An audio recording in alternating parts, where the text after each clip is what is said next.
Thank you for the lovely introduction. Can everyone hear me? Yes? All right. So I apologize for being a little bit late. Oh, one of those days where I was trying to bring in everything into one day, and I realized, in life, part of the joy and the excitement of life is finding a way to maximize our time here and yet maintain our nervous system. And I realized what a perfect way to start this presentation is by sharing with you what I do and some principles I've used for myself, for my patients, for my family, to really blend ancient wisdom with modern living to create what I believe is optimal awakened health. So the topic today, awakened health, is really dear to my heart because I feel as though for many of us, we're struggling. We're trying to find a way to be healthy, mind, body, and spirit in this current climate, which is very challenging. So with no further ado, let's get started. I'm going to start by really delving into what I believe awakened health is and what that means. I'd love to hear even what it means for you. And then go into Ayurveda and then kind of tailor that into this modern healthcare crisis and how we can blend something from 5,000 years ago into our Western daily living. And then I'll go into the three brains. And as a neurologist, this is something I love sharing because a lot of people think, hey, how are there three brains? I was told there was one. We'll go into the two other brains and how those brains get ignored in the physician's office and how you can maximize your health by focusing on those two, because oftentimes they're not spoken of in that quick doctor's visit. And then we'll end with a beautiful practice together. I love to be interactive and to make this really tangible for you. So we'll end with a fun practice that I hope you can practice every day after you leave tonight. So let's get started. So awakened health. Actually, I'm kind of curious. Anything come to mind when you think of awakening your health or an awakened health? What words or thoughts? Want to just kind of say a few words or ideas? Listening to your body. Listening to your body. Love that one. That's a good one. Anything else? Awareness. If the health is awakened, how would you feel? Good, right? Yeah. What else are you saying? No, say again? Knowing how to get enough rest, right? Which is very challenging in today's world. Yeah? Beautiful. I love these ideas. And so when you think about awakening your health, a lot of what you said is this idea of what I believe is doing what we want to do to connect to ourselves, have awareness, and find, and sleep is one of the key areas, to find a way to move into that state of bliss, that state of what we call ananda, right? Ananda maya kosha, that deepest koshic layer of us that's already there, is already blissful. Yet so many of us haven't been taught and trained. That's all it is, and how to reach that place. And so we're going to kind of take our journey down into that path of getting awakened. And so today I want to talk also about intentional wellness because it's something that I've been enjoying speaking about. There's wellness and then there's intentional wellness. And I love this concept of intentional wellness. And ready for this? Intentional wellness is a proactive and mindful process of improving your overall quality of life by making conscious choices to support your physical, mental, emotional, and social well-being. And keeps going. It's about actively pursuing happiness and health, not just avoiding illness. That's really something. When I think about medical school 30 years ago when I was trained, it was all about, let's just make sure there's no diagnosis that we deliver.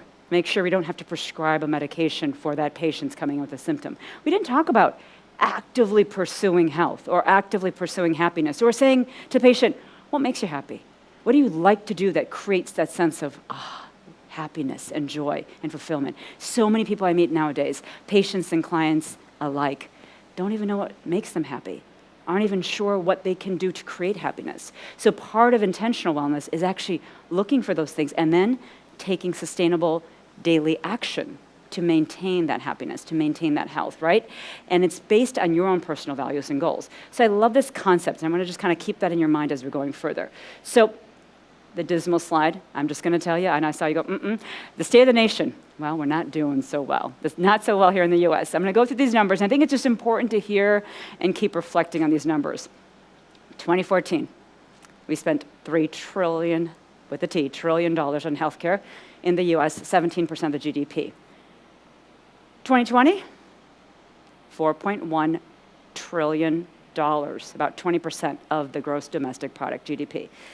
Expected to be $6.2 trillion $6.2 trillion in 2028, and then $7.1 trillion in 2031. These are really, really dismal numbers, right? Considering we've got all these advances. We have all this incredible science and research and technology. What is happening? Why? And when you look at the summary, what's on the horizon? Well, the projected $1 trillion increase in healthcare spending will occur in a 3-year time span versus a previous 6-year time span if we do not change the way we look at health. And for my own kind of purpose and passion of life, I feel as though it's important to share ancient wisdom so we have the tools we need to become healthy. Because unfortunately, the system, if we follow it as it is, it's not really guiding us on the right path. So what shifts do we need to make? What are those missing links in the doctor's office? What do we need to do? Well, I'll tell you a little bit about my story. And so I had this early experience. It was about 30 years ago. And I was 23, and I was struggling with sleep. And the sleep issues, were a couple nights a week, problems falling asleep. And then it was nightly, I had problems falling asleep. And then before I knew it, I wasn't sleeping at all. I'd gone weeks and weeks and weeks without sleeping. And I thought to myself, okay, what's wrong with me? I can't imagine why someone who slept well, who's had pretty good health, is having this challenge. So then I saw a doctor. A doctor said, you're fine. Your exam is fine. Your labs are fine. Everything's good. And I thought, but I'm not good. I'm not sleeping. So then I went to see a therapist. The first question the therapist asked me, I'll never forget, are you feeling stressed? What do you think my answer was when I was 23 years old? No, I'm not stressed. I thought, well, no, I'm doing well in school. I've got a great family. I have a nice friend circle. I'm not stressed. So she said, well, I'm not sure what to work on. I think you're good, so we'll send you on. So here I was struggling, thinking what else to do. So then went to see a psychiatrist. And within about 10 minutes, he asked me 8 questions. And the questions were very specific. Are you having sleep issues? Yes or no? Yes. Are you having any problems with your energy? Yeah, low energy. How about your concentration? Yeah, low concentration. Any guilt? No guilt. How about anhedonia, lack of interest in doing things? Yeah, definitely.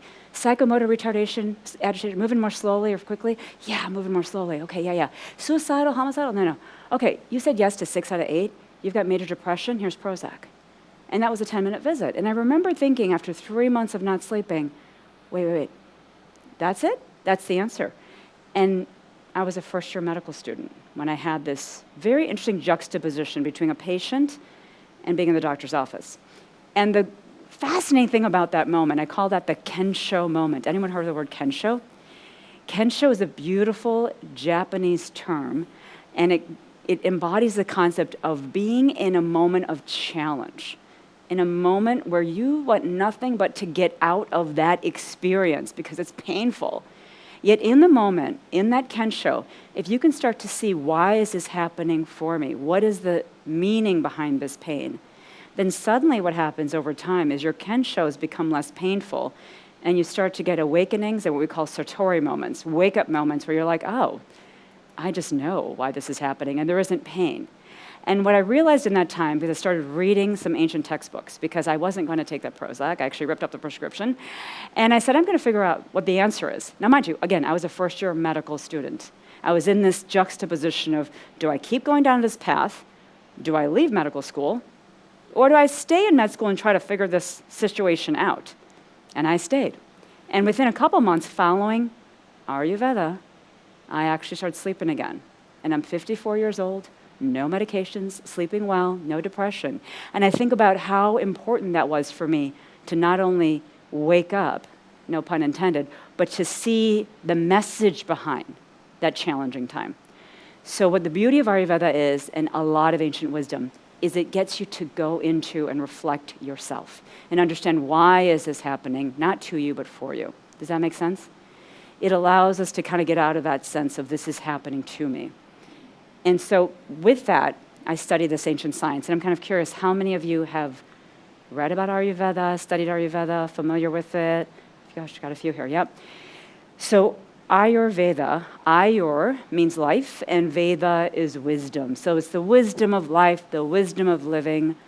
It's basically longevity science. It's 5,000 years old. And what's interesting about Ayurveda is that it is actually becoming more robustly requested in terms of when I go out and speak or I'm asked to do a lecture. Very often the question will be, could you spend more time on Ayurveda? Could you spend more time explaining ancient science? Because you know what? We want to figure out how we can apply that simply because, like I showed you earlier, the healthcare system is crashing. We're now at, like I said, $4.5 trillion currently and spending in the US. And we're going up to 6.28 trillion in a few years. So longevity rates in the US, the first time in history, are dropping. And this is the first time in history we will outlive our children. Our lifespan will be longer than our kids.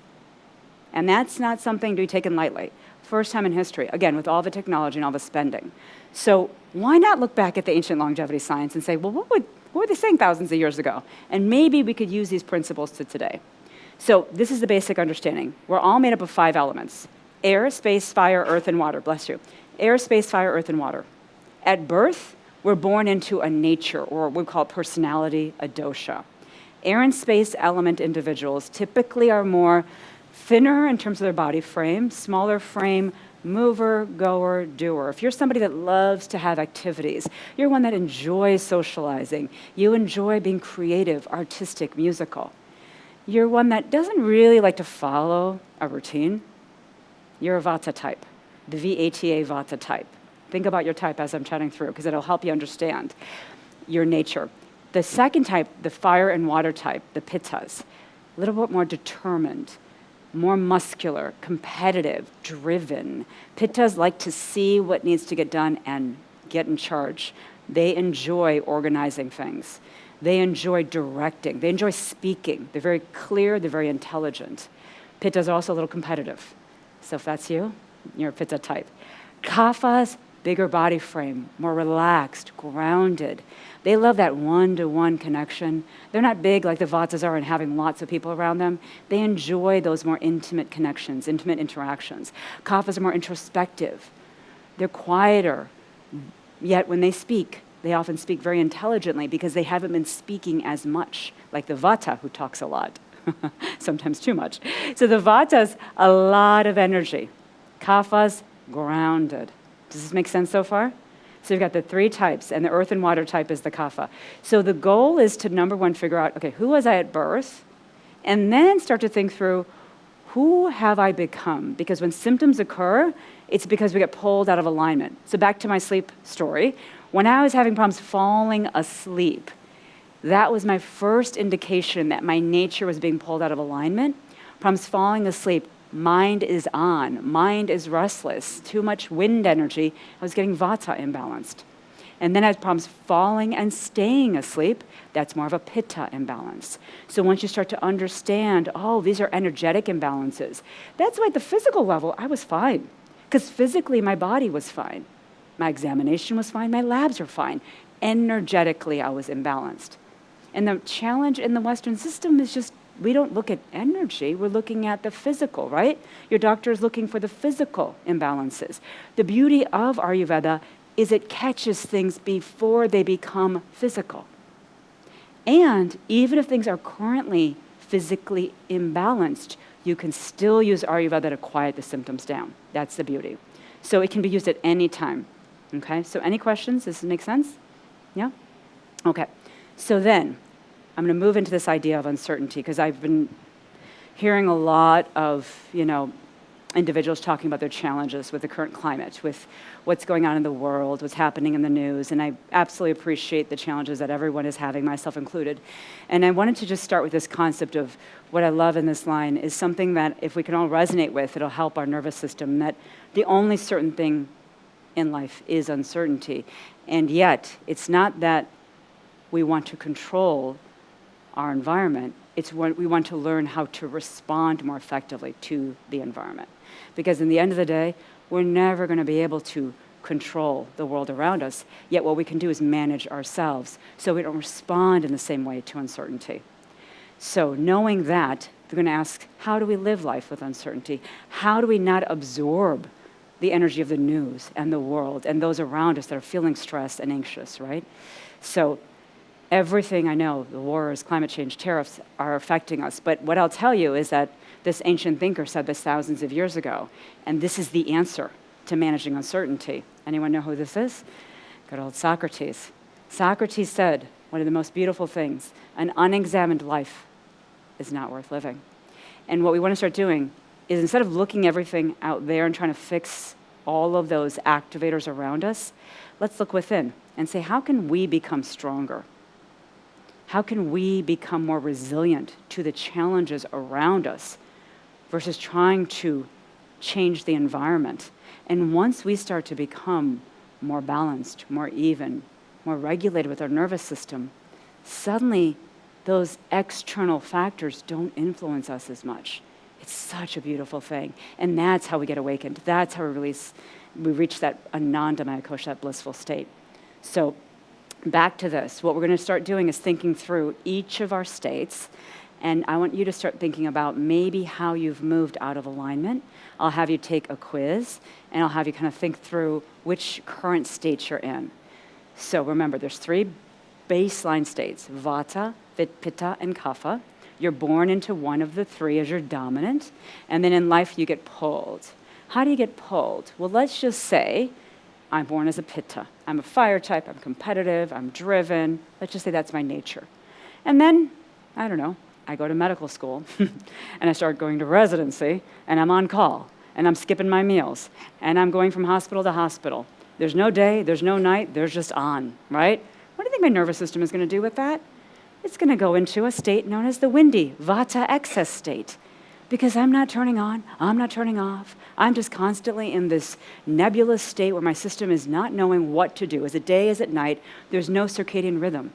So what happens when we start to get vata, and every single one of us can start to get imbalanced in this state, skipping your lunch, getting to bed late, having different times that you're even, exercising. It's amazing how a lot of change and having a schedule that isn't balanced and routine can bring you into this state. Cold and dry foods, iced cold drinks, having really crunchy food can actually activate this state. There's a lot of activators for this state. So flying and traveling a lot. So what happens, you start to get windy and excitable. The body goes into one of 3 states. There's fight, flight, or freeze. We've all heard of that, right? The vata windy state is basically you going into freeze.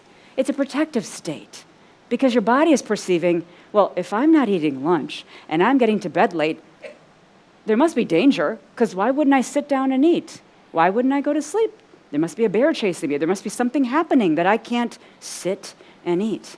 Your nervous system, your reptilian brain isn't thinking, no, there's a work project, so I skipped lunch. Or I was watching a Netflix show, so I chose to stay up late. It's just thinking you haven't chosen and followed a rhythm, so there must be danger, right?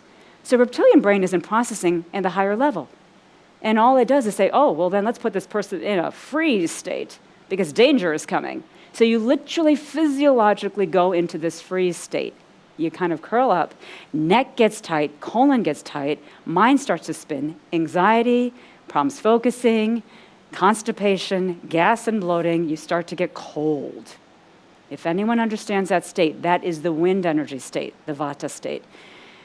That state, it's okay to move into it for a short time, yet staying in that state for too long is going to eventually overdrive your adrenal system, overtax the hormone system, and deplete hormones like progesterone, testosterone, estrogen. In men and women, we have these hormones.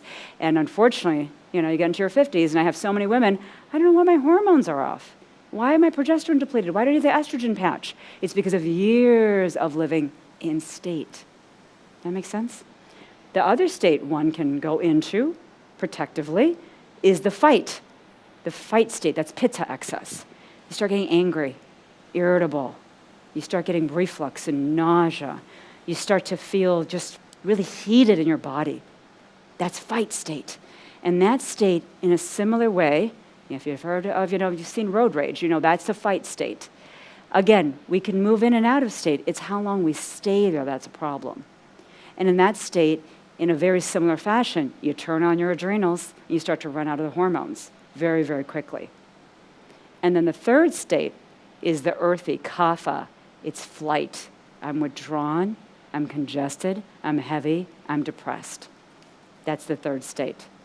And I do a lot of work with migraines and headaches. The first state is a tension headache, the second is a migraine, and the third is a sinus headache. And I saw a lot of patients that would jump between states. And this state is induced season change, kapha season, kapha, K-A-P-H-A, cough. It's the spring and the fall. Very often you get sinus headaches. So when you're having heavy foods, dairy, gluten, eating late at night, you could start to get kapha and earthy and heavy. In the hot state, you can imagine if you're eating spicy foods, you can start getting a little irritable and heated. When we use those words, oh, this one's hot-headed, that's pitta imbalance. This one's kind of airheaded, that's a vata imbalance. So we're actually talking about ancient medicine, and we don't even realize, but we're using that vernacular here in the Western world. So now is your time to take a quiz. So if you'd like, the QR code is here. I'm trying to be green and not hand out so many pages. I usually kind of hand out the quiz. It's just about 3-4 questions. I'd love you to kind of take this quiz and get a sense of how you're feeling. And if you feel as though you already know your answer, you can figure out if you're windy, fiery, or earthy. But I'd love you to kind of take the quiz. It's just about 3-4 questions. And you'll see my website. It'll say, take the quiz here. And you'll get the results. So this quiz has helped tremendously. I've had a lot of people move right into different treatment options based on knowing the answer to their type. And what we're looking for is the highest imbalanced system right now. Not all the systems, but the one that's most imbalanced. So we're going to find if you're windy, fiery, and earthy.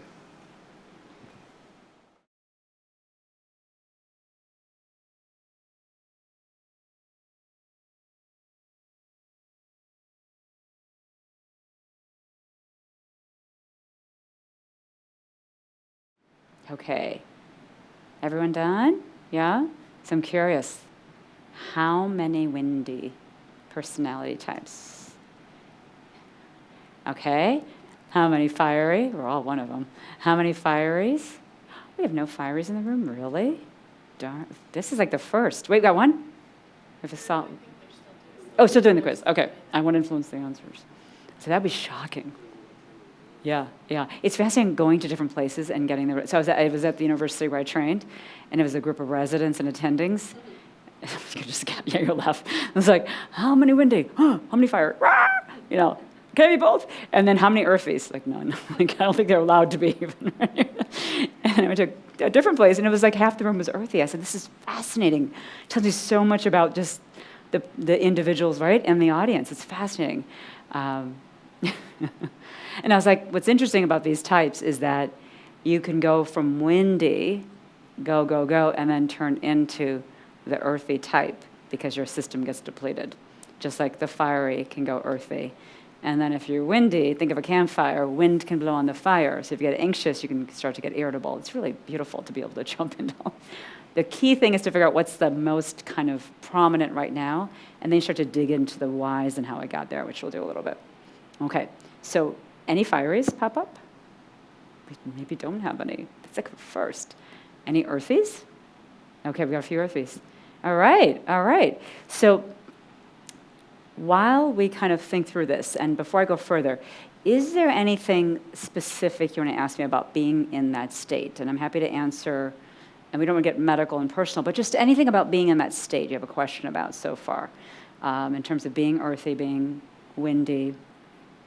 Anything about the nature that you're curious? You good? Okay. Because the thing about these states is that most of the time you go into state and then you can move out of state. But for a lot of people, this is their nature and how they respond to stress. So if you're one that is the windy, when something happens, your mind might go into what if, and you might start to ruminate. If you're the earthy, you might say, I can't, and go into the negative spiral. And the fiery typically is the one that says, I must, I have to. You know, it's an energy of the languaging which changes based on the energy of the response. So it's a protective state. It's not a bad thing to go into state. It's because our system wants nothing but to protect us. So when there's a perception of danger, your system's going to say, let's just take this individual out of danger. Let's either fight against the danger, let's flee from the danger, or let's just go become small and hide from the danger. It's very simple physiology. The challenge is, when you think of something like Parkinson's disease, just imagine that physiology of someone with Parkinson's disease. Parkinson's disease, it's fascinating. 20 years before the first symptom of Parkinson's, constipation is prominent. Anxiety. These are two of the windy symptoms. And then think of the Parkinsonian gait. It's hunched forward, shuffled gait. We call it bradykinesia, slowness in movement. There's that tremor, the movement excess in the hand, and yet the body is in that kind of posture of the freeze state. So it's fascinating how the physiology of that condition very much reflects the nature of this imbalanced energy. And if we can start to think ahead, we talked about that healthcare crisis that we're in, how about we start to approach things like digestive issues earlier, mind imbalances earlier, before they become neurodegenerative diseases? Because we know that once things become in the state of progressive disorders, they're harder to treat. Medications don't often work as well. So my goal is to try to get everyone to connect to these states earlier, right? So I brought that up because when I was first teaching Ayurveda, I got a lot of that look, and this is just a cute picture I saw, and I just thought that was going to make us laugh because it's so cute. And I had a lot of people go, I don't know if I get this. What I would love you to do is now start thinking about, how can I change everything from the way I exercise, the way I eat, the way I sleep, based on my nature being out of alignment. So for example, let me just give you some examples. If I'm a fiery person, yes or no, should I go into hot yoga? No. Thank you. If I am a windy person who's always moving and going, should I go into a fast vinyasa flow yoga class? No. If I'm a chill, kapha, relaxed, kind of heavy, kind of sluggish person, should I do a really slow, meditative, restorative yoga class? No. So when someone says to me, I do yoga, I should get like a A+, I'm doing yoga. A lot of patients would say, I went to this class, I'm doing yoga. I would always say, what type of yoga? Just doing yoga isn't going to help your state. Choosing the right kind of yoga. So now if you're the windies, what you want to start doing is, number one, not doing things that involve a lot of movement. So if you're someone that loves to run, a lot of windy people love to run, that's probably the one thing you shouldn't be doing, is running. What does the brain think? Think of the reptilian, just think real basic. What does the reptilian brain think when you're running? Does it think you're like, your life is going really well? You're being chased. And that's all it's thinking. Remember, the reptilian brain is not very intelligent. It's not the prefrontal cortex, which is thinking at a higher level. It's very reactive. And so the reptilian brain, when you're running, it's just like, he or she's got to be running from something. There's going to be danger. So running, even though our doctor's like, running is good for you. That's great. You're exercising. Nah, not necessarily, right? I was a tennis player. I loved tennis. I loved it. And then I had my pulse checked. And my Vijay, my trainer, was like, oh, you're so pitta. What are you doing on your off time? I said, I play tennis. I said, no, you can't play tennis. I said, that's my favorite sport. But you think about tennis, it's that very driven, focused, me against that, I'm kind of getting that perfect stroke in, perfect serve in. You kind of get a little competitive with yourself in tennis, right? And so it's fascinating how tennis is one of the most pitta-inducing sports. And he said, you need to start doing yoga, but restorative yoga. Calm the nervous system down. And someone that's, really kapha should be the one that's moving, should be the one that's going to the vinyasa flow class. Maybe should be the one doing the hot yoga because they're congested and heavy. So again, choosing your exercise. And back in med school, you know what I was doing? When I had my sleep issues? Kickboxing. The pitta person was doing kickboxing. Taibo, anyone remember Taibo? So I was doing kickboxing. And so I thought that was healthy. And yet, I read some of those ancient textbooks, and the first thing was, you should start doing yoga and meditating. And that was the last thing I wanted to do. I was not a meditator. I wasn't someone that liked yoga. Yet, I was so desperate. I didn't want to take that Prozac. I was like, I'll do it. And every day, I would get up, yoga, very relaxed yoga, meditate, yoga, meditate, and I started doing a few other things Ayurvedically, and I started sleeping again within a few weeks. So hopefully you will not have that look on your face anymore with Ayurveda. So the goal is to be in this optimal state where you just kind of create the right amount of adrenal cortisol. You're just productive enough so you're in this optimal state, but you're not so on that you become exhausted and stressed, or you're so low that your energy is low and you're too kapha. So for each of us, we have a different kind of nature. Our 5 elements are distributed differently. We have a dominant and then we have secondary. But the goal is to figure out a way to keep your vata perfect, keep your pitta perfect, keep your kapha perfect. And that's the piece that's probably the most challenging. But once you get to know yourself, as Socrates says, then you start to choose the right foods, you choose the right people, you choose the right career. Everything is a choice, and the choice is made in the right way. Okay? So we're going to take a little shift to the 3 brains.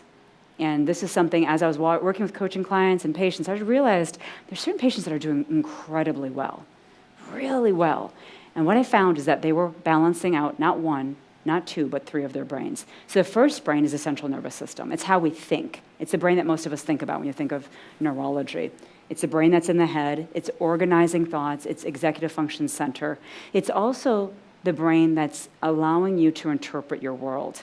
So for example, an external event happens, all of us have a different interpretation. We all have a different, we call model of that world, based on our programs, based on our upbringing, okay? This is where things get interesting. Each of us gives an external event a story, and very often the story may not be accurate, right? Because we're all layering in our programs. So the first brain is what I think is how we really view the world. The second brain is the enteric nervous system, and this is what's missed in the doctor's office very often. It's the 200 to 600 million neurons in your gut that are sensing, that are feeling, that are connecting with your emotions, engaging the emotions of others. So you know when you walk into a room and you just get a sense of somebody, you feel someone, you're like, ooh, I want to lean in and talk to that person, or maybe not, right? That's your enteric nervous system kind of feeling. Now for many, the system is off because either we're a little bit emotionally dysregulating. Maybe we get a little too anxious or a little too irritable, and the emotions may be a little heightened, or the opposite. We may suppress the emotions. We may not feel comfortable expressing. And that might be from early childhood programming, our own experiences, some traumas, things that have happened. The challenge here is figuring out a way to balance those emotions so then we can get really intuitive.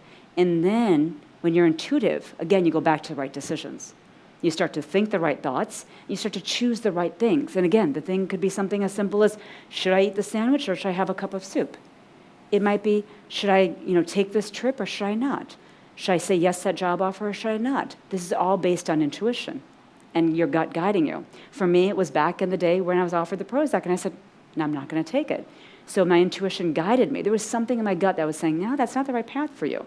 I had no idea where I was going. I hadn't discovered Eastern medicine. It was after I was offered that prescription, then I went to the bookstore and started reading. So I was only surrounded by the medical system. So I went against that. But something in my gut said, try this path. The third brain is the microbiome. This is the beautiful 100 trillion bacteria that are regulating our feelings and our emotions. There's actually new data. This is so fascinating. There's certain strains of lactobacillus that if they're passed down from mom to child, the child will have a stronger ability to manage their ability to respond to stress and regulate their emotions. If the mom is missing the bacteria and the child doesn't have the bacteria, the child has more emotional variability and has more stress. They checked cortisol levels, and they found that cortisol levels were higher in these kids. And if you replace the bacteria in the child, the cortisol levels improved. It's fascinating, some of this data. So we're starting to see that this kind of the bacteria play a really big role in how we think and how we feel. So what I realized, it's not just changing your diet, it's not just meditating, it's kind of taking all 3 brains, how we think, how you perceive stress, how you feel, connect with emotions and intuition, and then how you digest and how your gut is digesting and how healthy are those bacteria in terms of not only making all of your neurotransmitters, because all of them are made in the gut, but also are you breaking down your carbohydrates? Are you breaking down your proteins? You have specific bacteria that do those things. Are they missing? Are they replaced by pathogens? Now we're seeing Even diseases like MS, Alzheimer's disease, there's links to different pathogens in the gut that are actually directly correlated to the disease. And have you heard of fecal transplants? It's kind of interesting. They're doing fecal transplants for things like obesity, and they're finding there's this ratio of F to B, Firmicutes to Bacteroides, these ratio of these bacteria. If you literally don't even change your diet and you change the gut microbiome so then you have a better ratio of F to B, you can lose weight. Isn't that amazing? By these fecal transplants. So science is really moving forward in these areas, and I think this is going to be where the whole system's going to change once we start to introduce these concepts into our Western world. So the goal is to harmonize all three. Now, the reality is it's hard to do all three, okay? For 30 years I've been practicing, it's really hard to do all three, but what you can do is think about which one is most doable for me. Some people start with the diet. Some will say, you know what, let's just start with changing my diet, eating things that are more in alignment. So for example, we talked about being windy. When you're windy, you don't want to have cold or dry. You kind of want to avoid the crunchy. You like to have things that have oily heaviness to them, because air and space is it's kind of like this fleeting kind of dryness energy. You want to ground it. So you like to add some oils. You want to have cooked foods. You like to have soups, things that are grounded and heavy. Salads, not so great for someone that's a windy type. More gas and bloating, more spinning of the head. A green cold smoothie, not a good idea for the windy type. You want to do warm and cooked, or warm liquids. Warm water with lemon in the morning would be better. So start thinking about the nature of the food and also the type of the food. The fire type, no fires in here, but the fires that are online or watching, you want to reduce the heat. Less spicy, less fiery. Fermented foods. People say fermented is great probiotics. Not good for the fire types. Very heating for the fire types.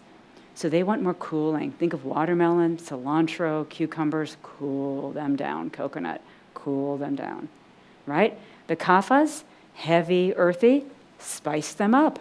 This is the one you want to give the fermented to. This is the one you want to give the spices to. This is the one you want to get moving. You see, diet isn't one size fits all. For as much as we'd like it to be, everyone should have the same protein shake every morning, everyone should have the same lunch every day. No. Depends on your nature and which state is out of alignment. Is making sense? Any questions so far? We're good? Yeah? And so diet is the microbiome shifting.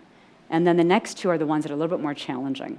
So what we'll do is we'll practice a little something. Has anyone seen the kosha picture here? This is one of my favorite concepts in ancient medicine. It's this idea of the sheaths that make up who we are. Think of these as, you've seen those Russian dolls where you kind of take them apart and there's the outer doll and the doll within and the doll within. So imagine our physiology having these 5 sheaths that make up our entire being. The outermost is called the annamaya kosha. It's the physical sheath. It's a physical body. Below that is the pranamaya kosha. It's your breath body. Below that is the manomaya kosha, your mind. Below that is the vijnanamaya kosha, your intellect. Below that is ananda, your bliss. We talked about awakening the self is getting to bliss, and then your soul, jivatman, is under there. So what we want to do is be able to reach that bliss body. What happens is if our physical body isn't feeling well, it's hard to feel blissful. When you're having pain, you're not feeling aligned, it's hard to move in, right? So what we want to start doing is getting the physical body healthy, eating the right foods, taking care of yourself physically by exercising the right way, and then using your breath, pranamaya kosha. It's amazing how the ancients have taught us that using your breath can do what? Quiet and connect you to your mind. And when we use the breath as a portal into the mind, we can quiet the mind, quiet that thinking pattern that isn't serving us, connect with the emotions that are really there to guide us, and then we get the intellect to pop up and say, this is right, this is wrong, and we get intuitive. And then we feel blissful because we're kind of like, we feel empowered. We really get how to live. So one of the key things in Ayurveda is this concept of ama. Has anyone heard of ama? Ama is toxin. It's toxin, and it's not just physical toxin, eating a food that doesn't get processed well or having chemicals and preservatives and additives. It's mental toxin. It's something that happened to me 5 years ago that I'm still holding on to because I'm still pissed at that person. That's ama, that's toxin. It doesn't serve us. doesn't serve us, right? That's why forgiveness is important. That's why having compassion and saying, you know what, I'm going to let go of this. Not for them, but for me, right? So Ayurveda is all about clearing out toxins, physical and emotional. In fact, it's one of the key concepts behind being healthy is to have ama, mental, physical, ama, be cleared every single day. It's an active process because, each day there's new things coming in, new things coming in to create toxicity. But it's for us to let it in and let it out, right? So the breath is one of the most beautiful ways to clear the toxins. And it's the toxins that block us from being that blissful state. I love this picture. Just look at that picture. Take a moment. Look at that horse, so obediently waiting and sitting there, tied to the chair. And very often I meet people who just say, I can't do that. There's no way. And sometimes the thing that's holding you back is all in your head, right? Run free, horse. You can be free. Run. And it's amazing because we get trained. We get conditioned. We're programmed to be, kind of stay in safety, have these thoughts that are appropriate, don't step too far out of the box, stay within the comfort. Yet what's interesting is that as I've explored, it was back 22 years ago when I discovered that food intolerances was something that I should start looking at in my patients. I was taking care of migraine patients. I was thinking, gosh, there's something with, I believe, dairy and gluten. We should probably be avoiding that. This is way before that was in vogue. It was when we had the milk mustache commercials, when every celebrity you saw on TV with a milk mustache, from Mick Jagger to Tyra Banks was wearing a milk mustache. And milk is good was the mantra, And gluten, they used to say, do you remember? The whiter the bread, the faster you're dead. It was darker, glutinous bread was supposed to be, the food pyramid. It was on the bottom of the food pyramid. You've got to eat a lot of bread and carbs. That was what was healthy. Obviously, all that has been debunked now. We look at the current, gluten intolerances, dairy intolerances. You go into a place, it'd be impossible to find a place, a coffee shop, where they won't have a non-dairy milk nowadays. In fact, my daughter lives in the West Coast, and she's like, there's coffee shops that don't have dairy. They won't even serve cow's milk. It's like they'll only have alternative milks. But this is what happens, is if you have to step out to see there's other ways of practicing. So, ready for an experience? We're going to do an experience. So first, everyone stand up, because I know you've been sitting for a while. Stand up. We're just going to stretch. If you want, you can kick off your shoes. I'm just going to do that too. Kick off your shoes and connect if you feel comfortable. Connect with the ground. I like to get grounded here. And just take a moment and just close your eyes and just connect with your physical body. And then we're going to inhale, bring the shoulders up. Inhale the shoulders up. And then exhale, release them. Inhale, shoulders up to your ears. Bring them up. And then exhale, release. Inhale, shoulders up. Exhale, release. And now just roll the shoulders up and then bring them back. Oh, bring the shoulder blades together. Really open up your neck. Shoulder blades up. This is where the Vata energy goes. It goes into the neck. Last time, inhale up. And then exhale back. And just nice and tall. Drop the shoulders away from the ears. Now imagine creating a nice long spine. Tucking your tummy in a little bit. And just taking a couple breaths here.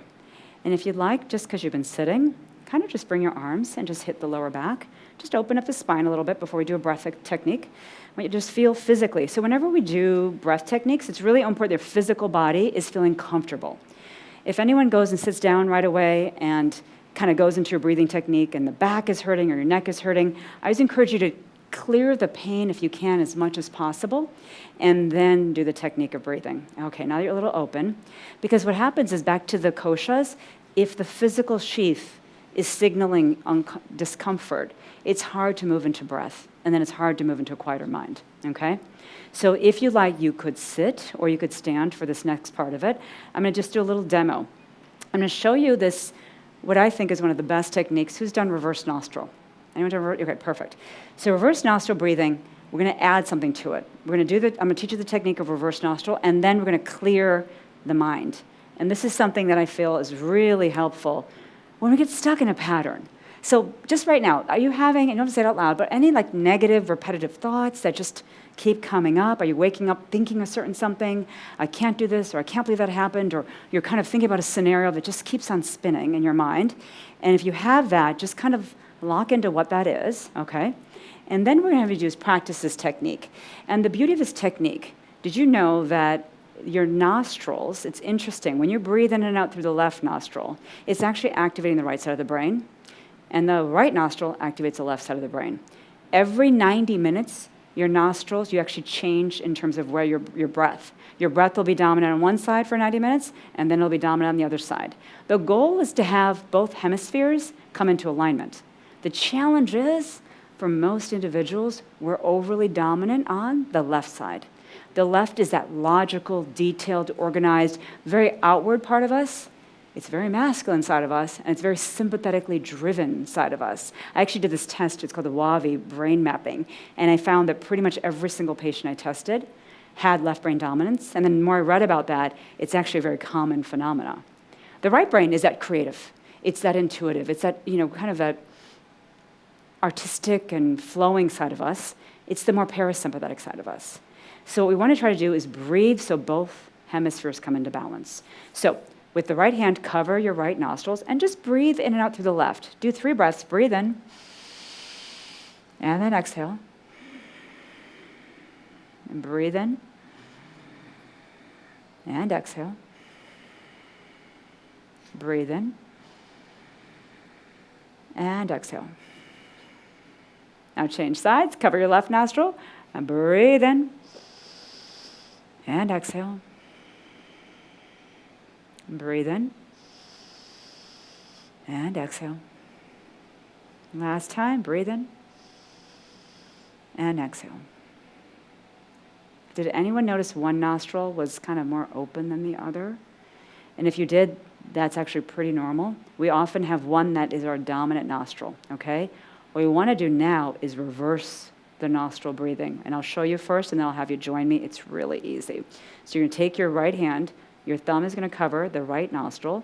The first part of this, you're going to breathe in through the left. You're going to breathe in for 4 counts. And then I'm going to have you change sides. You can use your index finger or your ring finger. Change sides, cover your left nostril. Breathe out for 4 counts.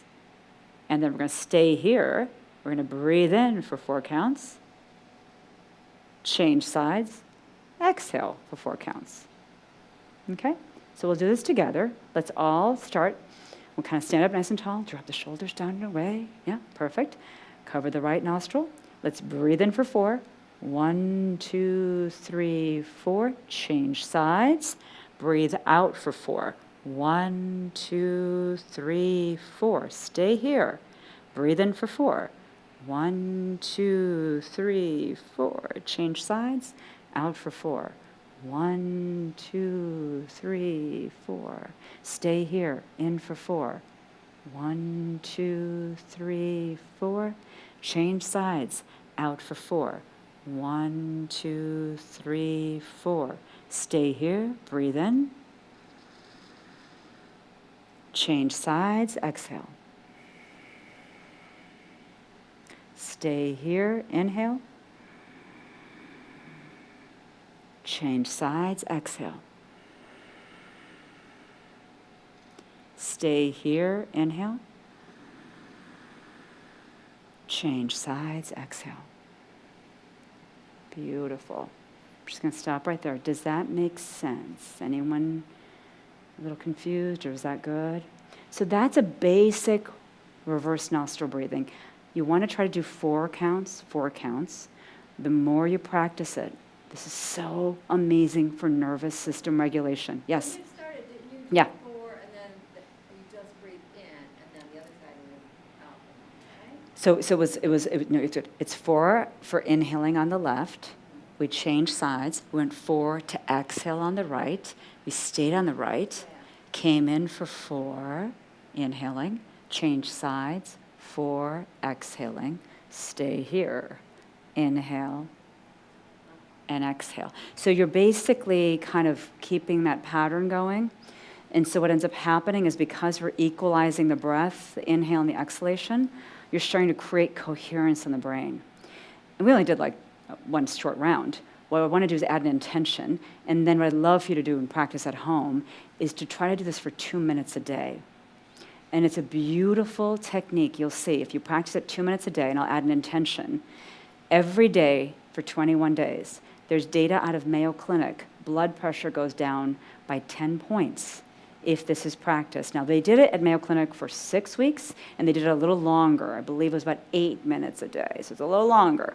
But it's amazing to get a 10-point drop in blood pressure. For anyone that's taken a blood pressure medication or prescribed medications for blood pressure, that's not easy to do. But it's that powerful in terms of bringing your parasympathetic nervous system back in, because we're all very sympathetic, left brain driven. And then what happens? Back to the States, you don't get so windy and excitable. You don't get so pitta. You don't get so fired up or earthy. Your body kind of goes in state and comes out really quickly, okay? So let's try it with an intention. I'm going to show you the intention. Now, inspiration, what does inspire mean? We're here at the Theosophical Society talking about, hey, say again, what was it? Breathe in and in spirit. You know, when you're inspired, the idea is you're inspired because you're connected with something bigger. Divinity, whatever you believe, it's inspiration. So inspiration, during inspiration, give yourself an inspiring thought. Exhalation, what do we think of? Expire, death, right? Negative. Clear things out during expiration. So it's detoxing, ama, clear it during the expiration, bring positive things in during inspiration. So easy, yet so powerful if you use the breath with also that concept. So we'll do a little something to kind of try that, all right? So back to the breathing, cover the right nostril. We're going to do one cycle, and then I'll bring in some words to help you kind of get around this idea. So let's inhale on the left, inhale for 4. 1, 2, 3, 4. Change sides, exhale on the right. 1, 2, 3, 4. Stay here. Inhale on the right. 1, 2, 3, 4. Change sides, exhale on the left. 1, 2, 3, 4. Inhale, peace and love and joy. Exhale, negativity, anger, and sadness. Inhale, compassion, optimism, health. Exhale, frustration, resistance, disconnection. Inhale, love, abundance, optimism. Exhale, anger, sadness, frustration. Inhale, love. Exhale, negativity. And something as simple as that, if you can allow yourself to think about back to that original thought that you had, think about what would be the counter to that. What words would soften it? What do you need to hear for yourself to soften? And very often I'll even say something like, inhale, acceptance of my current reality or my current state.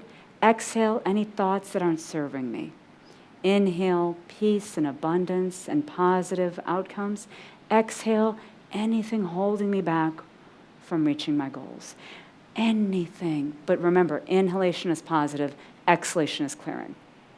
This is something, when I had patients who were stuck, like really stuck, medications weren't working, the diet wasn't really helping, they were doing all the right things, we started bringing this in. Little practice, 2 minutes a day. I had them practice every single day. Record it in their phone. You know, on your iPhone, you can just record in the voice recording. Use your own voice, record it, and then do this every day. And I promise you, just even respond, email me, I'll give you my email at the end. Let me know how you feel after 21 days. It changes you. It changes you. This is what the ancients would teach. And these are those simple tricks. If we do them, we can improve our well-being and health and find that abundant state, right? All right, you guys can sit down. You guys are great. So, let's see. Slide, just to remind you of that. Inhale positive, exhale negative. Inhale positive, exhale negative. It's a very simple concept, and it's so incredibly powerful. And extra credit, if you want to do this, is you can add, anyone use essential oils? I'm a big fan of essential oils. If you add just a little bit of essential oils on the wrist points, and my favorite, if anyone's heard of white flower, it's like this ancient Chinese remedy. It's lavender and eucalyptus and peppermint and camphor. It's just lovely. And you can put it on your neck. For my pain patients, I would always massage their neck and have them breathe with me. It's amazing how within just a few minutes, your entire physiology will shift. And then something will happen, and you're like, you don't react the same way. You just can't be bothered as much. It's amazing. Things will happen that, of course, are challenging, yet your physiology doesn't shift in the same intensity. That's really how we get to this awakening. So what would be your new perspective, like on your situation, on your thoughts? And I remember this is an important line. The words we use internally and externally, they don't just describe our reality, they determine your reality. So if I say, I'm never going to get that, yeah, the universe heard you. You're never going to get that. But if I say, that's very possible for me, that can be accomplished, that can be done, the universe hears you. And it's so fascinating. I started watching languaging of those patients again, back to the ones, for many years you start wondering, why are certain groups doing so much better and certain ones aren't? I started observing, wow, there's a program, I trained in NLP, neuro-linguistic programming, and I found that there's actually a language program that patients were using to keep themselves stuck. And it broke my heart because they were putting so much effort into getting better. Yet they had kind of trained themselves to talk and speak to themselves and outwards in a certain way. And once I had them soften and shift the program, life started shifting. It was fascinating to observe that and empowering to know we can do that. So there's one case I'll share with you. This is a gentleman I saw towards the end of my practice, 53-year-old Asian attorney. I'll never forget. Really sharp guy came in, and he's like, I'm getting these headaches. They're throbbing, right-sided, nausea. Oh, they're so intense. He was on medications for reflux and for cholesterol. So right away, anyone thinking any imbalanced state? Are you thinking windy, fiery, earthy? With reflux, with heat? Fiery. Intense personality, sharp guy, And then high cholesterol. This is an interesting, which we don't have time tonight to go into, but cholesterol is the precursor to all the hormones in the body. I get very, passionate about discussing cholesterol because we've so quickly reduced cholesterol levels and used medications to reduce cholesterol, yet cholesterol converts to pregnenolone, which then converts to progesterone and cortisol over here, and then estrogen, testosterone over here. And if we drop cholesterol really quickly, we're going to drop those hormones very quickly. And we want to be careful, especially if hormones are low, when we drop cholesterol, because it is the precursor. So it's important to know, why is cholesterol high? And cholesterol is something we call an acute phase reactant. It jumps up when the body needs more hormone. So our gentleman here, who's on the high cholesterol medication, reflux medication, headaches, throbbing, right-sided nausea, loves to exercise. What do you love to do? Hot yoga and doing intense workouts. See, you guys get this, right? This isn't that hard. He's fired up, he's doing fiery things, he's intense, and he's having migraines. And what's interesting, I didn't tell you this, the right side of the body is linked to fire imbalance. Left side is linked to wind imbalance. So me and my left-sided bunion, too much wind, moving, going, doing, 24/7 pager when I was, training, go, go, go, go, go, right? Left side, the body will show. Right side, when your fire is too high. It's one of those kind of giveaways. So his diagnosis was migraines, and I was like, and his mantra was, I have to get rid. I remember him saying, I have to, and you have to help me get rid of this, pointing his finger. I have to get rid of these migraines. They're getting in the way of my world, and my work, and you have to help me get rid of these. I said, all right, well, we're going to work together. This would be collaborative. And I said, how about we do this? Back to the breathing. I had him only do left-sided breathing, left nostril, in and out. I want him to activate that right brain because it's very parasympathetic, very calming. Like, this man needs calm, right? So we're just going to practice left-sided breathing 2 minutes a day, and you're going to record yourself saying this. These migraines are simply a messenger from my system alerting me of danger. I thank my body for alerting me of danger and allow the pain to dissolve. And I said, just record that.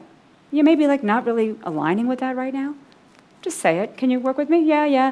And we had just done a food intolerance test. We were waiting 3 weeks for the results. He was like, okay, I can do that.